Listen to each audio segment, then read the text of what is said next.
asking about that. Sorry about that. All right, so we're going to move into the presentations here in block 1. And first we have Peggy Burkman with the National Park Service. So Erin is going to be operating the slides from her computer. So as presenters, please just say next slide or give an indication to Erin that you want the next slide to move. And Peggy's going to talk about coastal wetland climate vulnerability assessment for the Apostle Islands. All right, Peggy, you're up. Take it away.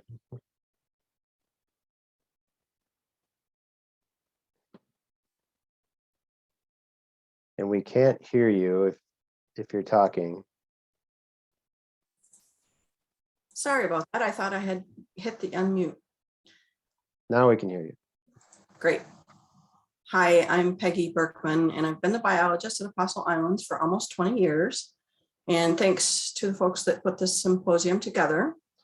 As many of you know, Lake Superior is one of the largest in the world, and strangely enough, one of the fastest warming lakes globally.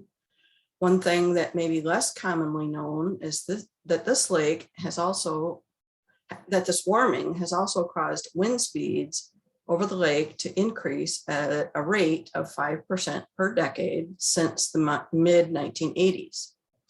And this changing wind speed is something that was obvious to those of us who work in the park. And this issue, coupled with several other climate-related concerns, prompted us to complete a climate change vulnerability assessment with Stephen Handler at the Northern Institute of Applied Climate Science, along with numerous experts familiar with the park.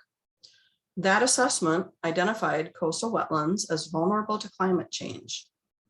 To further explore this, we again worked with the folks at NIAX. This time it was Danielle Shannon and Kristen Schmidt, and Northern College, Sarah Johnson and Matt Cooper, to test a new adaptation menu for these coastal wetlands.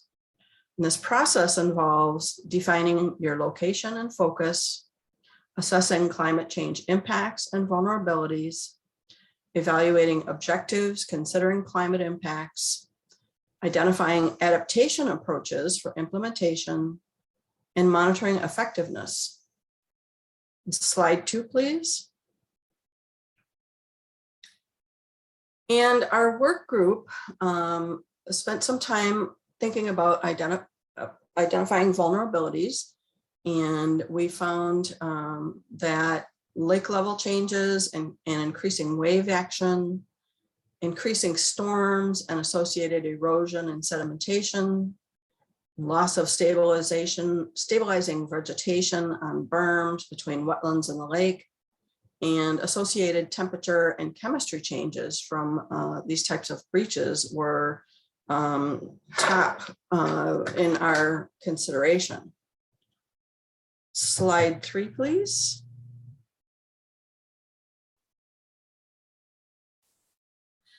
And, you know, we know that coastal wetlands can either be separate from the lake or they can be connected, and that this connection can occur above ground or below the surface. This can also vary for each site, and it can change over time. And Outer is a good example of these changes. Historically, the lagoon was separated from the lake by a berm on the western shoreline. In the fall of 2014, a single storm breached that berm and created the opening shown here, and that was about 280 feet long. Aerial photography flown in June last summer showed that the upper portion of the lagoon was starting to get closed off by an arm of sand that was extending down into the south.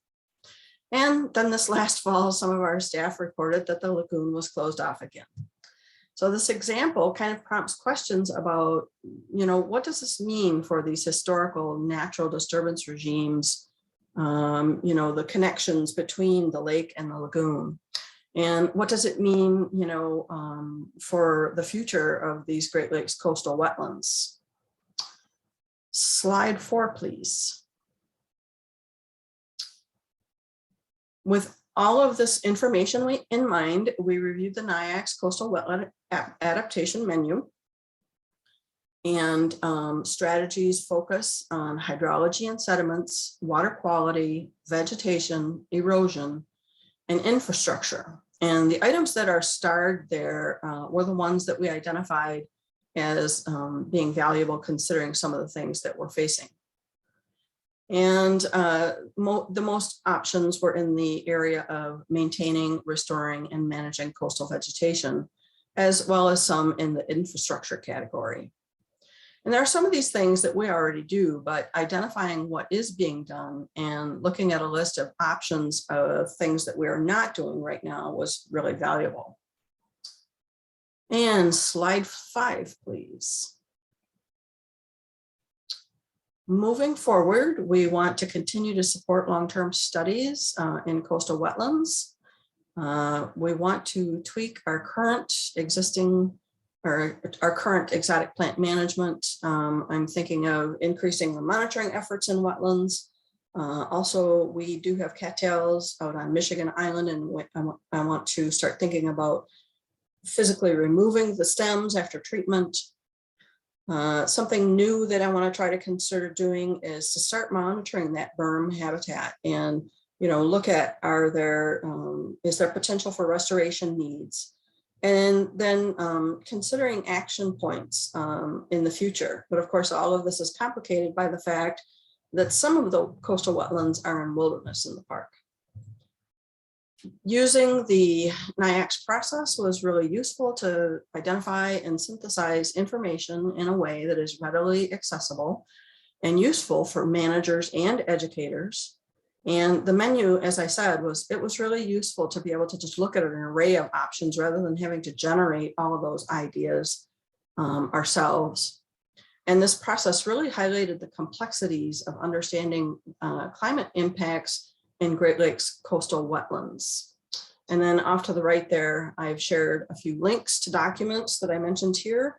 And you can also reach out to me if you have any questions. Thanks.